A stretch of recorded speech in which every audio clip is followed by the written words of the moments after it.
মা আয়েশা সিদ্দিকা রাদিয়াল্লাহু তাআলা আনহা বলেন, ইয়া রাসূলুল্লাহ, আপনি রাসূলকে সর্বপ্রথম আমরা মিজানের সামনে তালাশ করব।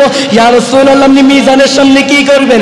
আল্লাহ নবী রাহমাতুল লিল আলামিন বলেন, আমার গুনাহগার উম্মতেরা যখন কিয়ামতের ময়দানে কোনো সাহারা থাকবে না, দুনিয়ার জমিনের কোনো বন্ধু বান্ধব তাদের সাহারা হবে না, দুনিয়ার জমিনের কোনো আত্মীয় স্বজন তাদের সাহারা হবে না, দুনিয়ার জমিনের কোনো সন্তান সন্ততি তাদের সাহারা হবে না, দুনিয়ার জমিনের কোনো বন্ধু বান্ধব তাদের সাহারা হবে না, কেউ কাউকে যখন চিনবে না, ওই কঠিন মুহূর্তে আমার গুনাহগার উম্মতরা যখন মিজানের সামনে দাঁড়িয়ে থাকবে, তাদের আমলনামাগুলো ওজন করা হবে। ওই মুহূর্তে যদি আমার উম্মতের নেকনামা হালকা হয়ে যায়, আমার উম্মতকে আল্লাহ জাহান্নাম দিয়ে দিবে, আমি রাসূল ওইখানে উপস্থিত থাকবো।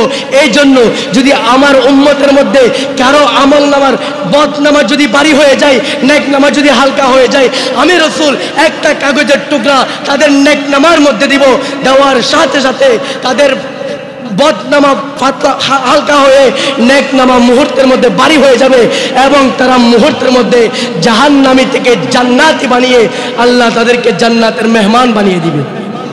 সেই আনাস রাদিয়াল্লাহু তাআলা আনহু এলান করতে লাগলেন, আল্লাহর নবী নবুয়তের জবান দিয়ে বলেছেন, হে আমার সাহাবী বন্ধুরা, শুনে রাখো, মক্কায়ে মুআজ্জামার জমিনে যখন আমি হাঁটতাম, হাঁটার সময় একটি পাথর আমি সব সময় দেখতাম, যেই পাথর আমি হাঁটার সময় আমাকে সালাম দিত। সুবহানাল্লাহ বলবেন না? আমি যখন হাঁটতাম ওই পাথরের জবান খুলে যেত, ওই পাথর আমি রাসূলকে চিনত এবং সালাম দিত। আমি যখন মদিনায় তৈবায় হিজরত করলাম, আমি তোমাদেরকে বলে দিচ্ছি, মক্কায়ে মুআজ্জামার ওই পাথর, যে পাথর আমি রাসূলকে সালাম দিত, ওই পাথরকে আমি রাসূল এখনো চিনি। তো আজকে যারা মিলাদুন নবীর মাহফিল সাজিয়েছেন, মিলাদুন নবীর মাহফিলে এসেছেন, মিলাদুন নবীর মাহফিলে বসেছেন, একটা পাথর যদি রাসূলুল্লাহকে সালাম দেওয়ার কারণে রাসূল মক্কা থেকে মদিনায় হিজরত করার পরেও রাসূল যদি বলে ওই পাথরকে আমি এখনো চিনি, তাহলে আমরা উম্মত, যেই উম্মতের ব্যাপারে আল্লাহ বলেছেন কুনতু খায়রা উম্মতি উখরিজাত লিন-নাস, দুনিয়ার জমিনে আদম থেকে ঈসা রূহুল্লাহ পর্যন্ত সকল উম্মতের মধ্যে সর্বশ্রেষ্ঠ উম্মত হচ্ছে উম্মতে মুহাম্মাদি। সেই উম্মতরা যদি বাংলার জমিনে বসে, রাঙ্গুনিয়া মাদ্রাসার মাঠে বসে রাসূলুল্লাহর জুলুস করে, রাসূলুল্লাহর শান ও আজমত বয়ান করে রাসূল আমাদেরকে চিনবেন, এটা বিশ্বাস হয় কি হয় না? আর একটু জোরে বলেন, হয় কি হয় না? কিয়ামতের ময়দানে যখন আপনার মা থাকবে না, বাবা থাকবে না, ভাই থাকবে না, বন্ধু থাকবে না, আত্মীয় থাকবে না, স্বজন থাকবে না, কেউ থাকবে না, কেউ থাকবে না, ওই কিয়ামতের ময়দানে আল্লাহ নবী রাহমাতুল লিল আলামিন আউলান নাস বিয়াউমাল কিয়ামা আকসারুহুম সালাত আলাইয়া, আল্লাহ নবী রাহমাতুল লিল আলামিন বলেন, কিয়ামতের ময়দানে যখন কেউ কাউকে চিনবে না, কেউ কাউকে সাহারা দিবে না, আমার যে সমস্ত উম্মত দুনিয়ার জমিনে বসে আমি রাসূলুল্লাহর প্রেমে আত্মহারা হয়ে, দিশাহারা হয়ে, দুনিয়ার যে কোনো প্রান্ত থেকে যেই কোনো সময়ে যেই কোনোভাবে আমি রাসূলের উপর দুরূদ শরীফ পড়েছে, আমি রাসূলের মিলাদে মুস্তাফা আয়োজন করেছে, আমি রাসূলের উপর দুরূদ সালাম পাঠ করেছে, সেই সমস্ত উম্মতগণ কিয়ামতের কঠিন মুহূর্তের সময় আমি রাসূলের কাছাকাছি থাকবে। শুধু তাই নয়, বারা তাকরীরের একটা কিতাব আছে, ওই কিতাবের মধ্যে মুসান্নিফ রাহমাতুল্লাহ আলাইহি নোট করেছেন, আল্লাহ হযরতে মা আয়েশা সিদ্দিকা রাদিয়াল্লাহু তাআলা আনহা আল্লাহ রাসূলকে জিজ্ঞেস করলেন, ইয়া রাসূলুল্লাহ, ইয়া হাবিবাল্লাহ, কিয়ামতের ময়দান বড় ভয়াবহ হবে। ওই কিয়ামতের ময়দানে আদম সফিউল্লাহর উম্মত থাকবে, मूसा कलीमुल्लाहर उम्मत থাকবেন, ইব্রাহিম খলিলুল্লাহর উম্মত থাকবেন, ইসমাঈল জবিউল্লাহর উম্মত থাকবেন, নূহ নজিউল্লাহর উম্মত থাকবেন। সকল নবীর সকল উম্মতরা কিয়ামতের ময়দানে থাকবেন। ওই কিয়ামতের ময়দান বড় ভয়াবহ হবে। লক্ষ লক্ষ উম্মতের মধ্যখানে আমরা আপনি রাসূলকে কোথায় খুঁজব? আল্লাহর নবী রাহমাতুল লিল আলামিন বলেন, কিয়ামতের ময়দানে যখন সকল নবীর উম্মতেরা থাকবেন, সকল নবীরাও থাকবেন, ওই সময় আমি রাসূলকে তোমরা তালাশ করবা। আমি রাসূলকে কিয়ামতের ময়দানে, হাসরের ময়দানে তিনটা জায়গার মধ্যে পাবেন। ইয়া রাসূলুল্লাহ, ইয়া হাবিবাল্লাহ ওই তিন জায়গার নামটা একটু বলে দেন, যে জায়গার মধ্যে আপনি রাসূলকে পাওয়া যাবে। আল্লাহর নবী রাহমাতুল লিল আলামিন নবুয়তের জবান মুবারক দিয়ে এলান করে দিচ্ছেন, হে আমার আয়েশা সিদ্দিকা রাদিয়াল্লাহু তাআলা আনহা শুনো, আমি রাসূলকে যখন তোমরা কিয়ামতের ময়দানে তালাশ করবা, সর্বপ্রথম আমি রাসূলকে তোমরা মিজানের কাছে তালাশ করবা। ইয়া রাসূলুল্লাহ, তারপর কোথায় তালাশ করব? আল্লাহর নবী রাহমাতুল লিল আলামিন বলেন, মিজানে যদি আমি রাসূলকে না পাও তাহলে তোমরা সোজা হাউজে কাউসারের সামনে চলে যাবে। ইয়া রাসূলুল্লাহ, হাউজে কাউসারের সামনেও যদি না পাই কোথায় তালাশ করব? আল্লাহর নবী রাহমাতুল লিল আলামিন বলেন, প্রথমে মিজানের সামনে তালাশ করবে, যদি না পাও হাউজে কাউসারের সামনে চলে যাবে। হাউজে কাউসারের সামনে যদিও না পাও তারপরে তোমরা ফুলসিরাতের কিনারায় চলে যাবে। এই তিন জায়গা থেকে যে কোনো একটা জায়গার মধ্যে আমি রাসূলকে তোমরা পেয়ে যাবে। জুড়ে বলেন সুবহানাল্লাহ। মা আয়েশা সিদ্দিকা রাদিয়াল্লাহু তাআলা আনহা বলেন, ইয়া রাসূলুল্লাহ, আপনি রাসূলকে সর্বপ্রথম আমরা মিজানের সামনে তালাশ করব। ইয়া রাসূলুল্লাহ, আপনি মিজানের সামনে কি করবেন? আল্লাহর নবী রাহমাতুল লিল আলামিন বলেন, আমার গুনাহগার উম্মতেরা যখন কিয়ামতের ময়দানে কোনো সাহারা থাকবে না, দুনিয়ার জমিনের কোনো বন্ধু বান্ধব তাদের সাহারা হবে না, দুনিয়ার জমিনের কোনো আত্মীয় স্বজন তাদের সাহারা হবে না, দুনিয়ার জমিনের কোনো সন্তান সন্ততি তাদের সাহারা হবে না, দুনিয়ার জমিনের কোনো বন্ধু বান্ধব তাদের সাহারা হবে না, কেউ কাউকে যখন চিনবে না, ওই কঠিন মুহূর্তে আমার গুনাহগার উম্মতরা যখন মিজানের সামনে দাঁড়িয়ে থাকবে, তাদের আমলনামাগুলো ওজন করা হবে। ওই মুহূর্তে যদি আমার উম্মতের নেকনামা হালকা হয়ে যায়, আমার উম্মতকে আল্লাহ জাহান্নাম দিয়ে দিবে, আমি রাসূল এখানে উপস্থিত থাকবো। এই জন্য যদি আমার উম্মতের মধ্যে কারো আমলনামার বদনামা যদি ভারী হয়ে যায়, নেকনামা যদি হালকা হয়ে যায়, আমি রাসূল একটা কাগজের টুকরা তাদের নেকনামার মধ্যে দিব, দেওয়ার সাথে সাথে তাদের বদনামা হালকা হয়ে নেকনামা মুহূর্তের মধ্যে ভারী হয়ে যাবে এবং তারা মুহূর্তের মধ্যে জাহান্নামী থেকে জান্নাতি বানিয়ে আল্লাহ তাদেরকে জান্নাতের মেহমান বানিয়ে দিবে। ইয়া রাসূলুল্লাহ, ইয়া হাবিবাল্লাহ, আপনি যে পকেট মুবারক থেকে, আপনার নুরানি হাত মুবারক থেকে এক টুকরো কাগজের টুকরা বের করে কিয়ামতের ময়দানে নেক আমলের মধ্যে দিবেন, ওই কাগজের টুকরার মধ্যে কি থাকবে? আল্লাহ নবী রাহমাতুল লিল আলামিন বলেন, হে আমার বন্ধুরা শুনো, দুনিয়ার জমিনে যখন তোমরা আমি নবীর উপর দুরূদ পড়েছো, দুনিয়ার জমিনে যখন তোমরা আমি রাসূলের উপর মিলাদুন নবী পালন করেছো, দুনিয়ার জমিনে যখন তোমরা নবীর প্রেম অন্তরে হাসিল করেছো, নামাজ পড়েছো, রোজা রেখেছো, হজ করেছো, যাকাত দিয়েছো, সব কিছু আল্লাহ রাব্বুল আলামিন নূরানি ফেরেশতা দ্বারা নূরানি খঞ্চবরে আমি রাসূলের কাছে প্রেরণ করে দিয়েছেন। আমি রাসূলকে আমানত দিয়ে দিয়েছেন, আমি রাসূল সব কিছু সংগ্রহ করে রেখেছি। আজকে কিয়ামতের ময়দানে আমার বান্দার জন্য, আমার উম্মতের জন্য কোনো সাহারা নেই। ওই মুহূর্তে আমি রাসূল যা সংগ্রহ করে রেখেছি সব কিছু ওপেন করে আপনার আমলনামাগুলো যখন আপনার পাল্লার মধ্যে দিয়ে দিব, মুহূর্তের মধ্যে আপনার পাল্লা কানা ভারী হয়ে যাবে, আল্লাহ আপনাকে জান্নাত দান করে দিবে। ইয়া রাসূলুল্লাহ, দ্বিতীয় নম্বর স্থান, আপনি রাসূলকে হাউজে কাউসারের সামনে পাবো। আপনি রাসূল হাউজে কাউসারের সামনে কেন থাকবেন? আল্লাহর নবী বলেন, আমি রাসূল হাউজে কাউসারের সামনে থাকবো এই জন্য, আমার উম্মতেরা কিয়ামতের ময়দানে দাঁড়িয়ে থাকতে থাকতে তারা বড় তৃষ্ণার্ত হয়ে যাবে। তাদের গামগুলো তাদের হাঁটু পর্যন্ত, তাদের কোমর পর্যন্ত, তাদের বুক পর্যন্ত, তাদের জবান দিয়ে ঢুকে যাবে, নাকের ছিদ্র দিয়ে ঢুকে যাবে, কানের ছিদ্র দিয়ে ঢুকে যাবে। ওই পিপাসার্ত উম্মতদেরকে আমি রাসূল হাউজে কাউসারের কিনারায় দাঁড়িয়ে ওই পিপাসার্ত উম্মতদের ডান হাত ধরে ধরে আমি রাসূল হাসরের ময়দান থেকে হাউজে কাউসারের সামনে নিয়ে আমি রাসূলের নিজের নবুয়তের হাত মোবারক দিয়ে হাউজে কাউসার থেকে পানি তুলে তুলে আমার উম্মতদেরকে পান করাবো। আর একটু জোরে বলবেন না সুবহানাল্লাহ। ইয়া রাসূলুল্লাহ, 3 নম্বর স্থান, আপনি ফুলসিরাতের কিনারায় কেন থাকবেন? আল্লাহ নবী রাহমাতুল লিল আলামিন বলেন, আমার উম্মতগণ যখন ফুলসিরাতের কিনারায় যাবে, তারা দেখবে ফুলসিরাত আপন চুলকে 70 ভাগ করলে 70 ভাগের 1 ভাগ হচ্ছে ফুলসিরাত।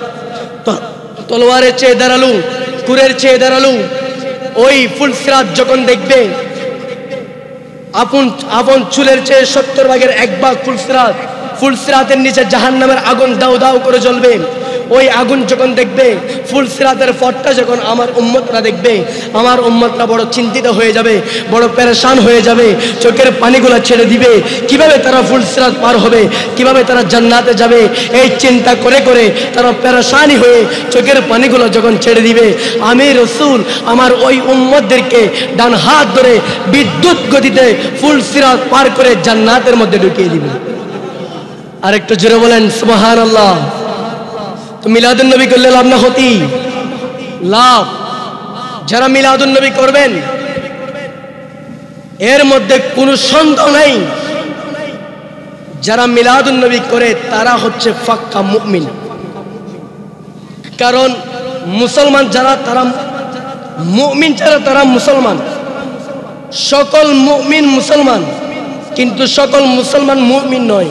আল্লাহ জান্নাত বানিয়েছেন মুমিনদের জন্য, মুসলমানের জন্য নয়। তো মুসলমানদের জন্য কিছু কিছু উম্মতদেরকে, বান্দাদেরকে আল্লাহ খুশ নসিবওয়ালা বানিয়েছেন, আর কিছু বান্দাদেরকে বদনসিবওয়ালা বানিয়েছেন। আল্লাহ খুশ নসিবদের জন্য জান্নাত বানিয়েছেন। খুশ নসিব হচ্ছে তারা যারা দুনিয়ার জমিনে রাসূলুল্লাহর প্রেমে মিলাদ মুস্তাফার আয়োজন করে। আর একটু জোরে বলেন সুবহানাল্লাহ। ওয়া বিন বাজাইলি আফ গর্তন বাইরে বাইরে চলে এই তো হই নাই দে। জিনের ভিতরে বিষ আছে, জিনের ভিতরে পাওয়ার আছে। অনেক বিন বাজানোর সাথে সাথে আফিন আর গর্ত টাইতে তুমি বাইরে চলে আইব। তো এই মিলাদুন নবীর মাহফিল হইলি, মিলাদুন নবীর মাহফিলের আওয়াজ চতুর্দিকে ছড়াই ফেললি, চতুর্দিকের মানুষ বেগুন মিলাদুন নবীর মাহফিলে দেখতো না। শুধু তারা যাদের ভিতরে হুব্বে মুস্তাফা আছে, আশিকে মুস্তাফা যারা, হুব্বে মুস্তাফা যারা, তারা রাসূলুল্লাহর প্রেমের আলোচনা শোনার সাথে সাথে গড়ে আর বসে থাকবেন না। দুনিয়ার সকল কাজকর্ম পরিহার করে তারা রাসূলের প্রেমের দিকে অগ্রসর হয়ে যাবে। সুবহানাল্লাহ বলেন। রাসূল বলেন, শায়ের বলেন, महबूब की महफिल को महबूब सजाती है, आती है वही जिनको सरकार बुलाती है। মিলাদুন নবীর মাহফিলে, নবীর ইশকে মুস্তাফার মাহফিলে শুধু তারাই আসবেন যাদেরকে সরকারে দু আলম দাওয়াত করবেন। আমরা বড় খুশনসিব, আমরা বড় ভাগ্যবান যে আল্লাহর নবী আমাদেরকে দাওয়াত করে এই কোরআনের মজলিসে, নবীর হুব্বে মুস্তাফার মজলিসে আসার তৌফিক দিয়েছেন। সুবহানাল্লাহ। কি জোরে বলেন। আল্লাহ নবীর সাহাবী হযরত আনাস ইবনে মালিক রাদিয়াল্লাহু তাআলা আনহু বলতে লাগলেন, আমরা কোন এক সফরের মধ্যে আল্লাহর নবীর সাথে সফর সঙ্গী হলাম। এমন সময় নামাজের ওয়াক্ত হলো। নামাজের ওয়াক্ত হওয়ার পরে আমাদের কাছে কোনো রকম পানি ছিল না যে আমরা উজু করব। কোনো এক সফরের মধ্যে আল্লাহ নবীর সাথে 300 কিংবা 300-এর উপরে সাহাবী আল্লাহ নবীর সাথে সফরে বের হলেন। আনাস ইবনে মালিক রাদিয়াল্লাহু তাআলা আনহু বলেন, নামাজের ওয়াক্ত যখন হলো সবাই উজু করার জন্য পানি তালাশ করতে লাগলেন। মরুভূমির মধ্যে কোনো পানি নাই, তালাশ করতে করতে হয়রান, কিন্তু পানির কোনো সন্ধান নেই। এবার একজন সাহাবী বড় একটা পাত্র নিয়ে, সামান্য কিছু পানি নিয়ে আল্লাহ রসুলের সামনে আনলেন। ইয়া রাসূলুল্লাহ, মরুভূমির মধ্যে কোনো রকম পানির সন্ধান পাই নাই, সামান্যটুকু পানি পেয়েছি, এই পানিগুলো আমি রসুলের দরবারে হাজির করেছি। ইয়া রাসূলুল্লাহ, আমরা তো অনেক সাহাবী, এখানে এমন পানি আছে যে পানি দিয়ে মাত্র একজন সাহাবী ওযু করতে পারবেন না।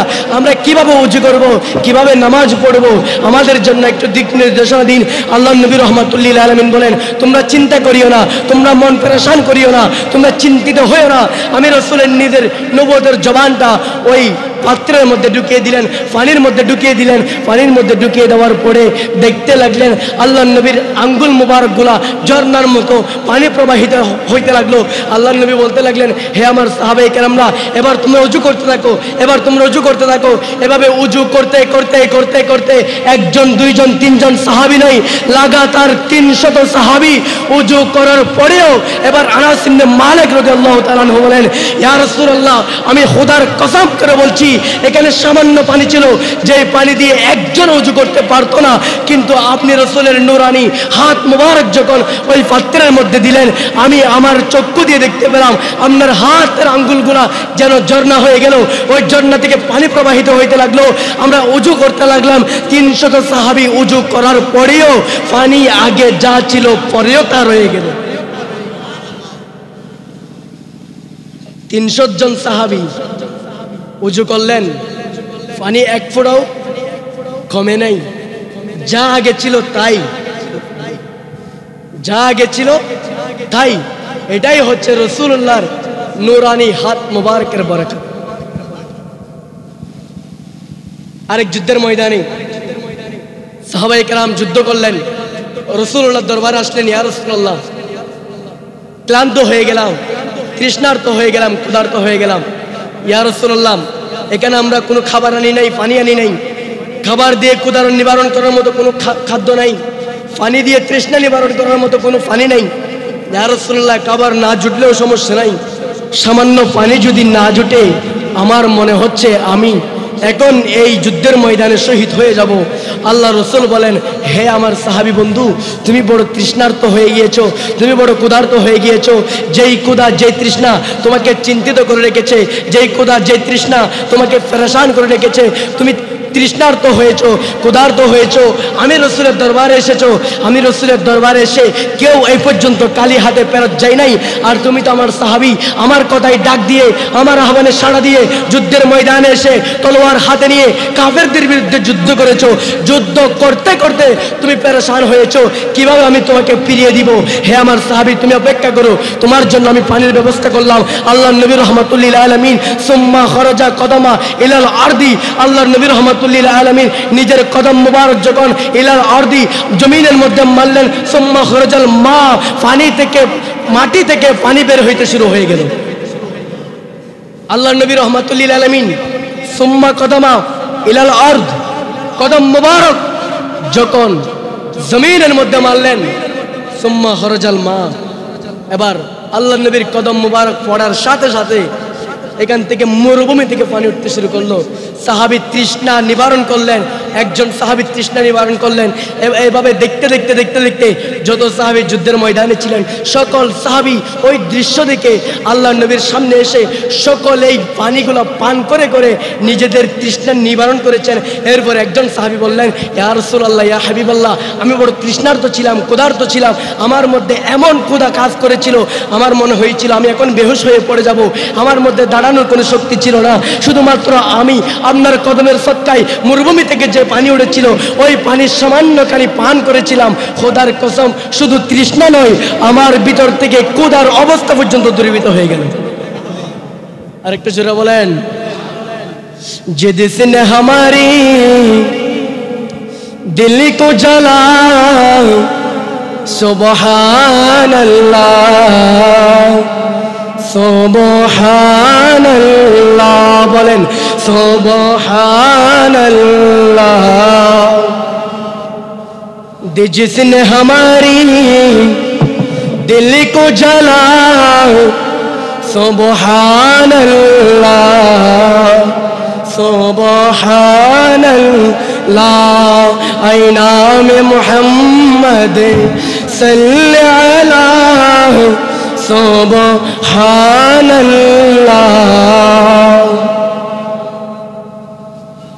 সুবহানাল্লাহ বলেন না। নবীর গোলামি চাই কি চাই না?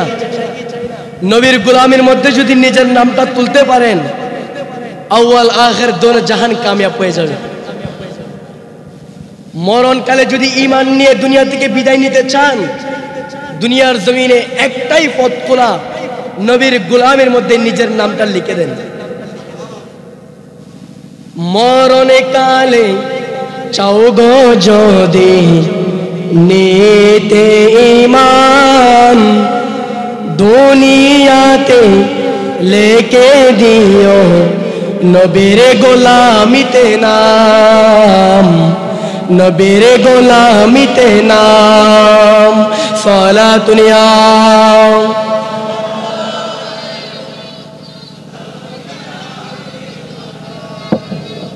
এবার বলেন বাবা, আমাদের মৃত্যুবরণ করতে হবে কিনা? আমাদের মৃত্যুর স্বাদ গ্রহণ করতে হবে কিনা?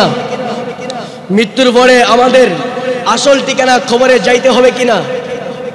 নাই কেউ নাতে 500 সন্তান আছে, কোটি কোটি টাকার মালিক, অনেরে মসজিদের পাশে, রাস্তার পাশে, বাঁশ বাগানের পাশে, বন জঙ্গলের ওই তিনা খবরিবেদ নদীরে অনলাইকান বিশাল করে বিল্ডিং বাঁধি ইন্তাহালর পরে বিল্ডিং লাখি দিব না? খবর জম পড়ব না? খবরত রাখিব না? দুনিয়ার যা গরম উদ্দে যা করিবেন, সেই উদ্দে যা করিবেন ইনুর জাযা আল্লাহ নিচে দিয়ে দিব। দুনিয়াত অনেক উপর দিয়ে যেভাবে চলিবেন এইভাবেই আল্লাহ অনেক প্রতিদান এই জমিনের ভিতরে যাতে খবর যাবেন এটা আল্লাহর অনুদান করিব। অনেক যদি জমিনত টিয়া আছে এতলাই গরিবরে যারা একটু আর্থিকভাবে দুর্বল তারা মানুষও মনোনগরণ শক্তি আছে, যারা তো শক্তি হম দুর্বল ইনুর মানুষও মনোনগরণ আইটি বস্তি লাতি দিয়ন সোয়াদ দিয়ন তাপ্পত দিয়ন বড় বড় হতা হন দুনিয়ার উদ্দি, কিন্তু দুনিয়ার তুন জমিনুর উদ্দি যা করিবেন দুনিয়ার জমিনের তুন যাতে দুনিয়ার ভিতরে খবরত যাইবেন ইন ব্যাগ গিনজে ফেরস্তালে জমারে কি এই পরিমাণ অনলয় আচরণ খবরের ভিতরে ফেরস্তালে করিব। এতলাই বুদ্ধিমান হলে তারা যারা হায়াত পনের পরে শক্তি পনের পরে ধন সম্পদ পনের পরে ইনুর অপব্যবহার নগরী সুন্দরভাবে আল্লাহ এবং তার রসুলের দিক নির্দেশনা মানি যারা খবর যাব ইতার দুনিয়াও সুন্দর খবরও সুন্দর। আর আজিয়ে জানারাম গুতবিদ্য নারে তাকবীর, নারে রিসালাত, নারে গৌসিয়া, শাহিন শাহে মদিনা, প্রধান আলোচকের আগমন।